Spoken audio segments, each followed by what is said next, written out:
حضرت فاطمہ الزہرا رضی اللہ تعالی عنہ کا وصال۔ صحیح روایت کے مطابق حضور اکرم صلی اللہ علیہ وآلہ وسلم کی اس دنیا سے تشریف لے جانے کے 6 ماہ بعد 3 رمضان 11 ہجری کو ہوا۔ اس وقت حضرت فاطمہ الزہرا رضی اللہ تعالی عنہ کی عمر صحیح روایت کے مطابق 29 سال یا اس سے کچھ کم تھی۔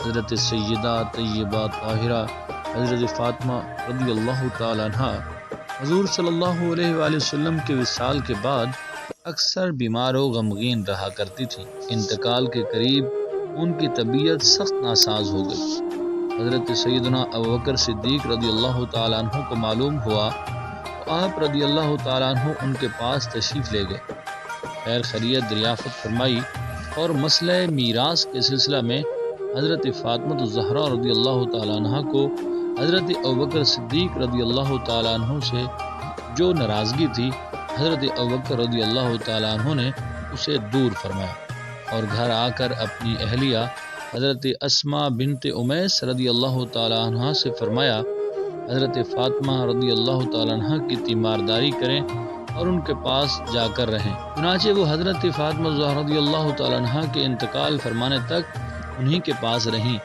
انتقال سے پہلے حضرت سیدہ طیبہ فاطمہ الزہرا رضی اللہ تعالیٰ عنہ نے انہیں غسل وغیرہ کے متعلق وصیت فرمائی، پھر ان کی وصیت کے مطابق انہیں غسل دیا گیا۔ غسل دینے والوں میں حضرت علی المرتضیٰ، حضرت اسماء بنت امیس رضی اللہ تعالیٰ عنہ اور حضرت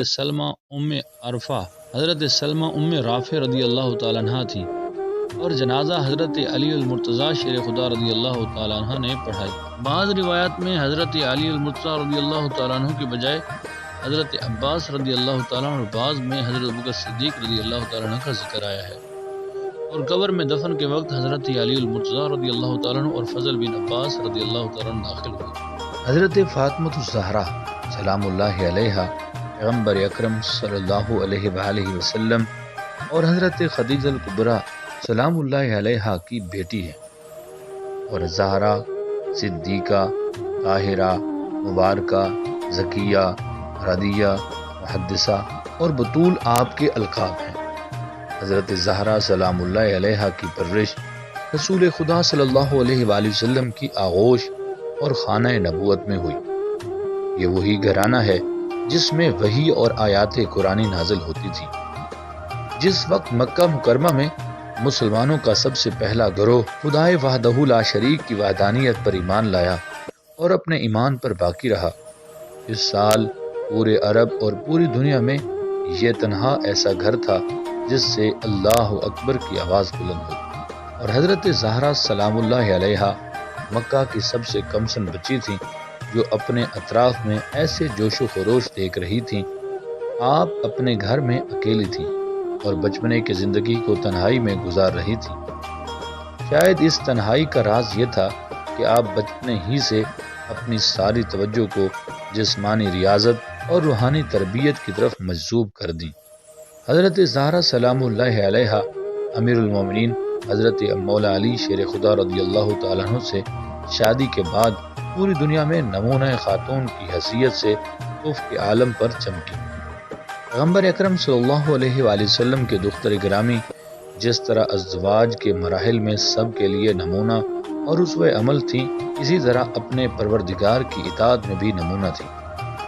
جب آپ گھر کے کاموں سے فارغ ہوتی تھیں تو عبادت میں مشغول ہو جاتی تھیں، نماز پڑھتی، دعا کرتی، خدا کی بارگاہ میں گریہ وزاری کرتی اور دوسروں کے لیے دعائیں کرتی تھیں۔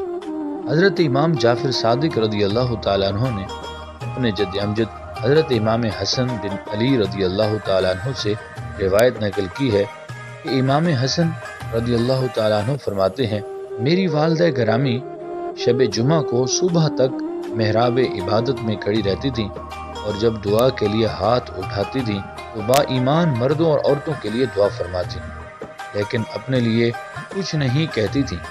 ایک روز میں نے سوال کیا، اماں جان، آپ دوسروں کی طرح اپنے لیے کیوں دعائیں خیر نہیں کرتی؟ آپ نے کہا، میرے بیٹے، پڑوسیوں کا حق پہلے ہے۔ وہ تسبیح جو حضرت فاطمہ رضی اللہ تعالی عنہ کے نام سے مشہور ہے، تمام مشہور و معتبر کتابوں اور دوسری اسناد میں موجود ہے اور سب کے نزدیک مشہور ہے، یعنی تسبیح فاطمہ 33 بار سبحان اللہ، 33 بار الحمدللہ اور 34 بار اللہ اکبر۔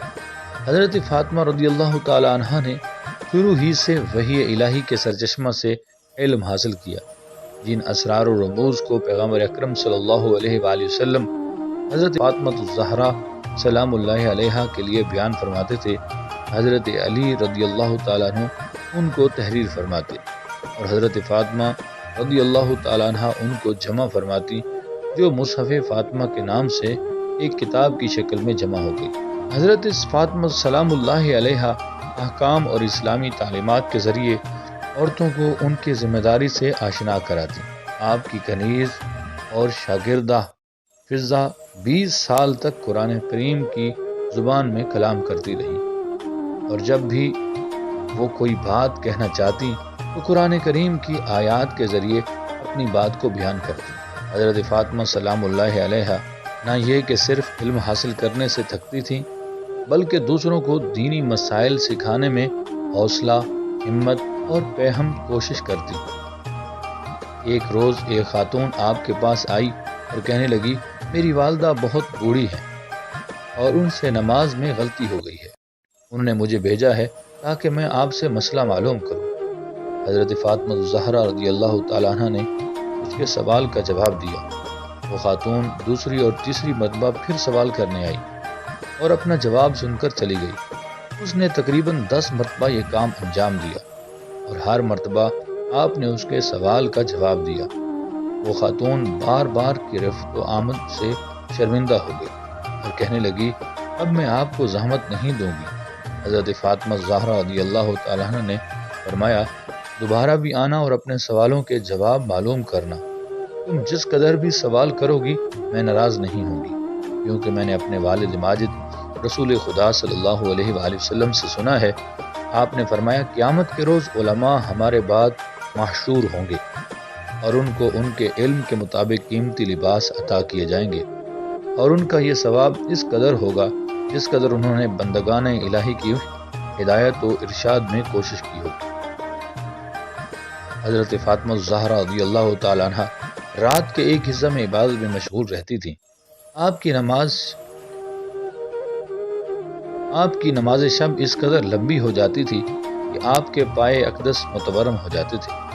حسن بصری کہتے ہیں کہ اس امت کے درمیان کوئی بھی زہد و عبادت اور تقوی میں حضرت فاطمہ الزہرا رضی اللہ تعالیٰ عنہ سے زیادہ نہیں تھا۔ پیغمبر اکرم صلی اللہ علیہ وآلہ وسلم کی 10 سالہ حکومت میں 27 یا 28 غزوہ اور 35 سے 90 تک سریہ تاریخ میں ذکر ہوئے ہیں۔ غزوہ اس جنگ کو کہتے ہیں جس میں پیغمبر اکرم صلی اللہ علیہ وآلہ وسلم نے بنفس نفیس شرکت فرمائی ہو اور مستقیم لشکر کی کمان سنبھالی، اور جنگ میں ہر وقت سپاہیوں کے شانہ بشانہ حاضر و ناظر تھے۔ سریہ اس جنگ کو کہتے ہیں جس میں پیغمبر اکرم صلی اللہ علیہ وآلہ وسلم نے شرکت نہیں فرمائی بلکہ کسی اور کو اپنی جگہ سپہ سالار بنا کر بھیجا۔ بعض مرتبہ یہ جنگیں 2 یا 3 ماہ تک جاری رہتی تھی، اور یہ بات بھی قابل ذکر ہے کہ حضرت علی رضی اللہ تعالیٰ عنہ نے حضرت فاطمہ الزہرا رضی اللہ تعالیٰ عنہ کے ساتھ مشترکہ زندگی کو اکثر و بیشتر میدان جنگ یا تبلیغ میں گزاری، اور آپ کی غیر موجودگی میں حضرت فاطمہ الزہرا رضی اللہ تعالیٰ عنہ گھر کی ذمہ داری اور بچوں کی تربیت میں مشغول رہتی تھی۔ آپ اس کام کو اس طرح انجام دیتی کہ آپ کے مرد مجاہد شوہر نامدار اچھی طرح سے جہاد کی ذمہ داریوں کو انجام دیتے، اور پھر آپ اس عرصہ میں شہیدوں کی عورتوں اور بچوں کی مدد فرماتی اور ان سے ہمدردی کا اظہار کرتی، اور کبھی کبھی مدد کرنے والی عورتوں کی تشویق کے لیے ان کی ذمہ داری کا احساس دلانے کے لیے اپنے محرم افراد کے زخموں کا مداوع کرتے۔ جنگ احد میں حضرت فاطمہ الزہرا رضی اللہ تعالی عنہ عورتوں کے ساتھ احد کے میدان میں، احد مدینہ سے 6 کلومیٹر کے فاصلے پر ہے، اس میں گئیں۔ اس جنگ میں حضرت محمد مصطفیٰ صلی اللہ علیہ وسلم بہت زیادہ زخمی ہو گئے تھے، اور حضرت علی المرتضیٰ شیر خدا رضی اللہ تعالیٰ عنہ کے جسم اقدس پر بھی بہت زیادہ زخم لگے تھے۔ حضرت فاطمہ زہرا رضی اللہ تعالیٰ عنہ پیغمبر اکرم صلی اللہ علیہ وسلم کے چہرے سے خون صاف کرتی تھی اور حضرت علی المرتضیٰ رضی اللہ تعالیٰ عنہ اپنے سپر سے پانی ڈالتے تھے۔ جب حضرت فاطمہ زہرا رضی اللہ تعالیٰ عنہ نے دیکھا کہ خون بند نہیں ہو رہا تو آپ نے چٹائی کا ایک ٹکڑا جلایا اور اس کی راکھ کو زخم پر لگایا، جس سے خون بند ہو گیا۔ جنگ احد میں پیغمبر اکرم صلی اللہ علیہ وسلم کے چچا حضرت حمزہ سید الشہداء کی شہادت ہوئی۔ جنگ کے بعد حضرت حمزہ رضی اللہ تعالیٰ عنہ کی بہن صفیہ حضرت فاطمہ زہرا رضی اللہ تعالیٰ عنہ کے ساتھ آپ کے مسلح شدہ لاش پر پہنچی، رونا شروع کر دیا۔ حضرت فاطمہ سلام اللہ علیہ بھی گریہ فرما رہی تھیں۔ پیغمبر اکرم صلی اللہ علیہ وسلم بھی آپ کے ساتھ گریہ فرما رہے تھے اور حضرت حمزہ سے خطاب کر کے فرماتے تھے، تمہاری مصیبت جیسی کوئی مصیبت مجھ پر نہیں پڑی۔ پھر صفیہ اور حضرت فاطمہ زہرا کو خطاب کر کے فرمایا، مبارک ہو، ابھی جبرائیل نے مجھے خبر دی ہے کہ ساتوں آسمانوں پر حمزہ شیر خدا اور شیر رسول خدا موجود ہیں۔ جنگ احد کے بعد جب تک حضرت فاطمہ رضی اللہ تعالیٰ عنہ زندہ رہیں، ہر تیسرے دن ایک مرتبہ احد کے شہداء کی زیارت کے لیے جاتی۔ جنگ خندق میں حضرت فاطمہ زہرا رضی اللہ تعالیٰ عنہ ایک روٹی لے کر حضور اکرم صلی اللہ علیہ وسلم کی خدمت میں حاضر ہوئیں۔ پیغمبر اکرم صلی اللہ علیہ وسلم نے سوال کیا، یہ کیا ہے؟ فرمایا، میں نے روٹی پکائی تھی، میرا دل چاہا کہ یہ روٹی آپ کے لیے لے کر آؤں۔ پیغمبر اکرم صلی اللہ علیہ وسلم نے فرمایا، یہ پہلی روٹی ہے جو میں 3 دن کے بعد کھا رہا ہوں۔ جنگ موتا میں جعفر بن ابی طالب کی شہادت ہوئی۔ پیغمبر اکرم صلی اللہ علیہ وآلہ وسلم ان کے گھر گئے اور ان کی بیوی اور بچوں کو دلاسا دیا۔ وہاں سے حضرت فاطمہ زہرا رضی اللہ تعالیٰ عنہ کے گھر تشریف لائے۔ حضرت فاطمہ گریہ زاری فرما رہی تھی۔ پیغمبر اکرم صلی اللہ علیہ وسلم نے فرمایا، جعفر جیسے اشخاص پر رونے والوں کو رونا چاہیے۔ اس کے بعد رسول اللہ صلی اللہ علیہ وسلم نے فرمایا، جعفر کے بچوں کے لیے کھانا تیار کرو کیونکہ آج وہ اپنے آپ کو بھول گئے ہیں۔ حضرت فاطمہ زہرا فتح مکہ میں بھی موجود تھی۔